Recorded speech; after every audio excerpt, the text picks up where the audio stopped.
ask any questions and you do have something you want to ask, that you either send that through the Q&A section or through the chat function.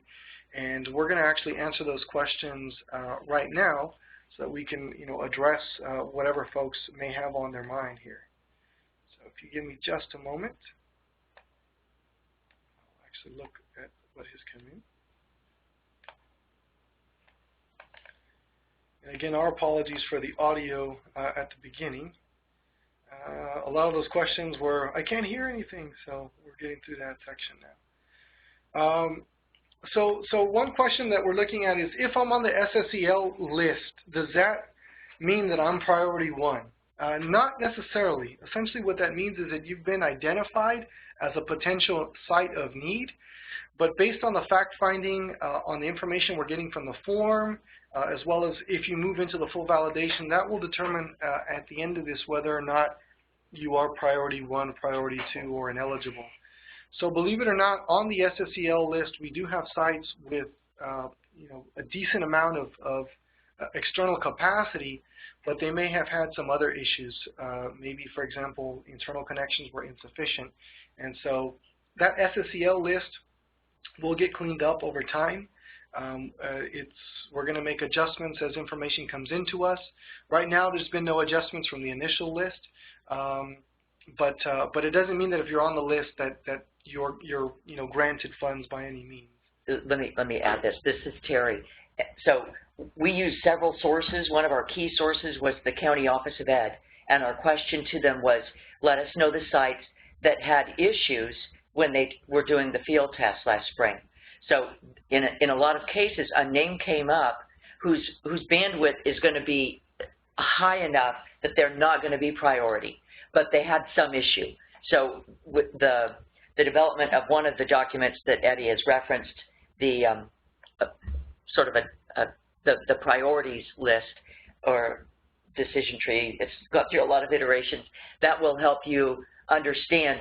And this first step, whether you're self-nominating because you're not on the list or because you're providing us site information because you're on there, but we have some questions about your bandwidth and just a low number, a few other things, we need those things added into the fluid review site so that we can begin to determine who's going to be priority 1 or priority 2. A couple other questions here that we want to address. If a school has no option for that last mile, how would you be able to bring connection to that school? Would you be doing a bunch or a lot of construction?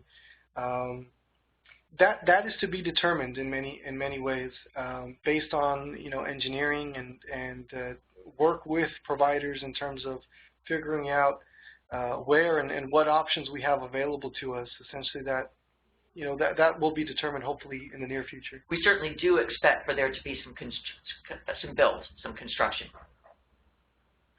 And in the morning session, Luis mentioned this at one point. We have some very unique cases. One, for example, that we've seen is we have a school site on protected land, essentially, and so right of way and things of that become an issue, and so we'll have to figure out as much as we can moving forward, and I think in many cases this will be case by case, and again, hopefully we'll have some additional clarity moving forward.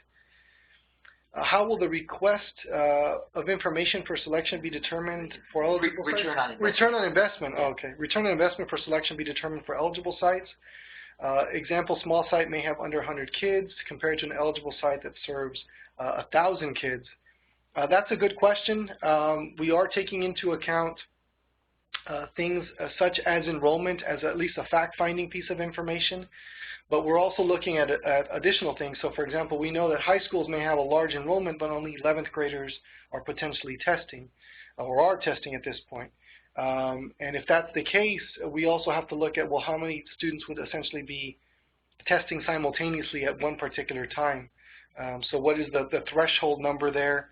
To be able to determine a kilobit per second per student ratio in line with what CASP and Smarter Balanced have in mind. And so we're going to have to look at that information a little bit more closely and kind of fine-tune that information as it comes into us.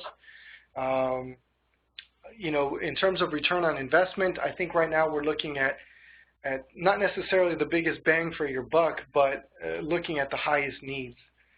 So we do have sites who, you know, may not have a connection at all, or a significant connection at all.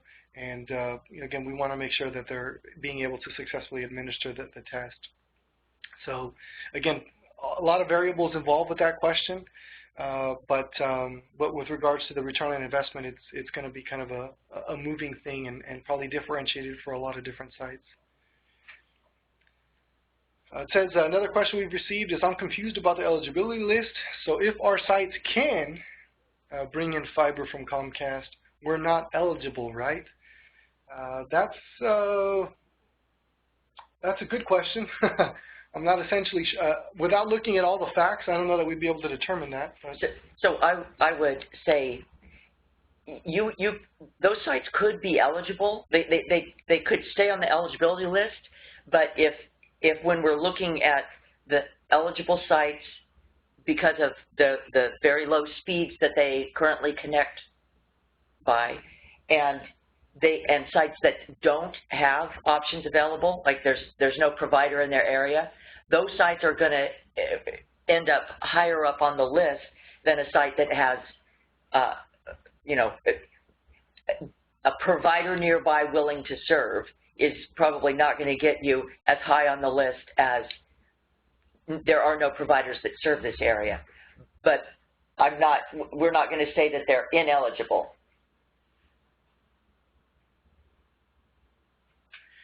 One thing to note, Joe Darren from the California Department of Ed has mentioned, you know, for example, that all students are going to actually have access to the interim test, and that could potentially or theoretically impact connection needs for sites. So that's just, you know, an additional point you may have to consider, or that we'll all have to consider. Go ahead, Terry. So we see some questions asking, what do I do next? If you are on the school site eligibility list because someone else put you there and you haven't gone in and done the pre-validation step, you need to go in and do the pre-validation step. If you're on the school site eligibility list because you nominated yourself, then you have finished phase 1 and you can wait for stage 2. So, you know, again, I'm sorry, Eddie, and you will get a notice that stage 2 is open and ready for you to undertake it. You know, we want to make sure that everybody's aware that regardless of whether you were on the list initially, or whether you realize that you weren't on the list and you want to nominate yourself, everybody, including those that are already on the SSEL, have to go through that initial pre-validation step. And the reason for that is, you know, we did receive, you know, sites with gig connections that realistically their issues were internal connectivity, right? So they may have struggled with the actual administration of the Smarter Balance field test or the CAS field test, but with that type of level of connection, they're not really considered a hardship or a priority or a high need for this particular grant. And so even if they're on the SSEL, again, going back to a question from earlier, doesn't mean that you know, that they're in and done, and we want everybody to identify themselves so we can actually get information and to be able to kind of move folks into different priorities, into different phases appropriately and accurately. One good question, all good questions, but one additional good question is, will any part of the decision-making process consider the amount of sites within an LEA or a county that have needs that qualify priority 1 or priority 2? Is it possible that a handful of LEAs or counties will absorb the vast majority of the funding? That essentially could be a possibility, but I believe we're going to take steps to mitigate that possibility. Again, we're working hand in hand with the Department of Education, with the State Board of Education. We've worked with you know, the Department of Finance and the Governor's Office to make sure that we've established criteria and protocols that are going to be able to assist folks from around the state rather than 1 or 2 areas. And those stakeholders in Sacramento, the Governor's Office, the Department of Ed, and Department of Finance, and State Board of Ed, they have an interest in seeing the funding distributed across California. And I'm not using the word equally or equitably, but I think they have an interest in making sure that it doesn't all land in one little geography or two little geographies. And they are the final approval step. When we have a ranking and we're ready to propose, make our recommendations about, now we know the costs on these projects and the funding will go down to this level, that step is under the control of Department of Ed and State Board of Ed. So there is an interest in distributing the funds across California. We've had a few more questions come in. Is the general guideline for priority 1 funding 1 kilobit per second per student? It is not, to my knowledge. Essentially what we're looking at is what recommendations have been made to be able to successfully administer the test. And so we're looking at that rather than a set number. And again, that may be potentially different based on enrollment and contention and a variety of other factors. Another question, to be clear, the pre-validation steps are to go to k12hsn.fluidreview.com. That is correct. That is where you'll be able to submit your site information, or if you're not on the SSEL, nominate your site for eligibility. How will state-mandated sites be treated? For example, immigrant gap school, only 10 to 15 kids. No different than any other site. That site's been on a hardship list we started developing about 6 or 7 years ago. That's a persistent problem. That is a site that, in my opinion, and we'll see when we get to recommendation phase, in my opinion, that is one of the sites that this funding is intended to help. Does it matter which and how service providers are chosen by the schools? Well, we are, while there may be some expenses that are funded by this grant and E-rate is not available for it because of the timing, there will be a requirement that E-rate be available following July 1st for ongoing costs. So we will be using the E-rate process and posting Form 470s and awarding contracts in the bidding process. It's not known yet who is going to be the poster of the Form 470. It could be a consortium applicant that's representing multiple sites. It could be the district itself. It could be, this program, K-12 High-Speed Network, relies on the buying power of scenic for the statewide network. And there is the possibility that a Form 470 would be posted by scenic for the sites that end up on the list. So the answer to that question is service providers are going to be selected in a bidding process.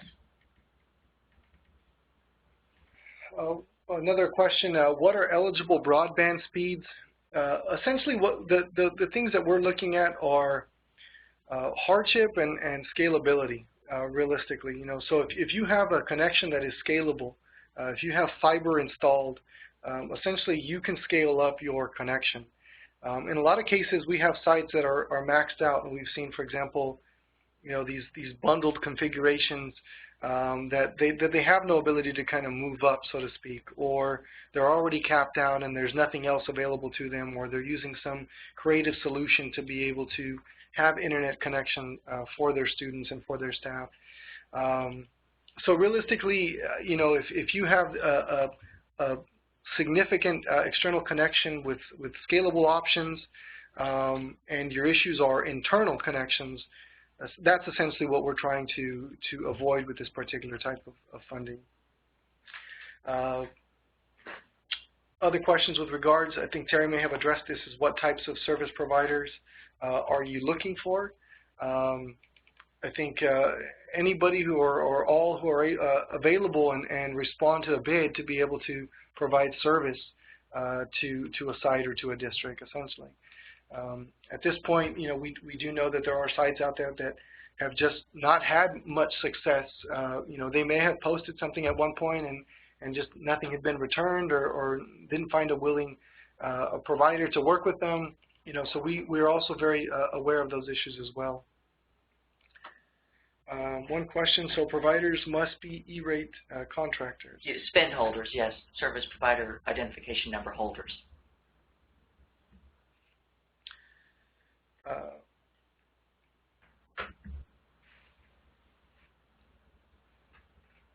Okay. Any additional questions that you may have on your mind? One thing that I'll give you some time to add additional questions. I do want you to all be aware of is, and we addressed this in the earlier session. We kind of alluded to it earlier. This has been, in many ways, an experimental process for obviously K-12HSN as well for the department, and in many ways even for across various states, realistically, to be able to try to do this. 26.7 million, obviously is a good start, but we are aware that there are lingering, long-standing issues, and we're hopeful that regardless of whether or not you end up on the SSEL list or not, whatever information we're getting is going to be beneficial to potentially make the case, or at least identify information that we need to kind of better figure out how we can serve schools and students down the line. And we always have to approach it from the lens of working with the point of emphasis of getting this available for students, and so they can be successful, have real-world opportunities for learning, and the staff as well for teaching. So it's been a process of working sometimes in fits and starts, but we are appreciative of all your flexibility. We've also been highly appreciative of all the support that we've been provided, and all the communications and the responses we've gotten, and hopefully at the end of this, we'll be able to have done some good work for sites and kids across California. So there is I'm sure Eddie covered it. I'm going to repeat it because of one of the questions I see. The expectation, this grant does not pay for staffing. It pays for circuits and possibly for the equipment that might be necessary to pass the traffic onto the school sites. So there's a limited probably eligibility for equipment, but 4,000s, 5,000s, 6,000s, and for the projects undertaken, the grant is going to do the work. The ongoing costs after July 1st are something that will be, again, the responsibility of the district that's receiving the assistance for their school site. So the idea of match is not on this initial work, there's not a match, but for ongoing cost of maintaining that circuit after the expenditure by the state, the ongoing expenses are the match that the district is expected to be able to carry. So thus far, looks like we haven't had any additional questions come in. I do want to make note that we mentioned this also in the earlier session, but SB 852 also does call for a statewide connectivity report. This is not referring to that. This is specifically for the grant. Some of you may be submitting additional information at a later point with regards to this report, but this is specifically for the Broadband Infrastructure Improvement Grant Program.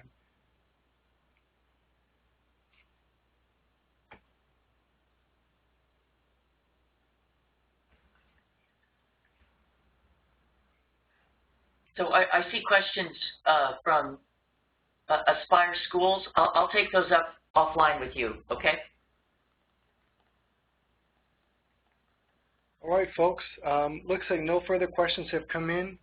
It's 4:21 on a Wednesday afternoon, so hopefully we'll be able to give you some time back in your busy schedule by at least 9 minutes. I want to thank everybody for participating. Hopefully this was informational for you and useful for you. Again, if you have questions that you want to address with us, feel free to contact us by phone or email, and we'll try to get to those as quickly as we can. Again, you can find information on the K-12HSN site, and for those of you who haven't started the self-nomination / site information form, definitely visit K-12HSN.FluidReview. Thanks again for everything, and we hope to exchange with you in the future, and best of luck moving forward on everything. Thank you.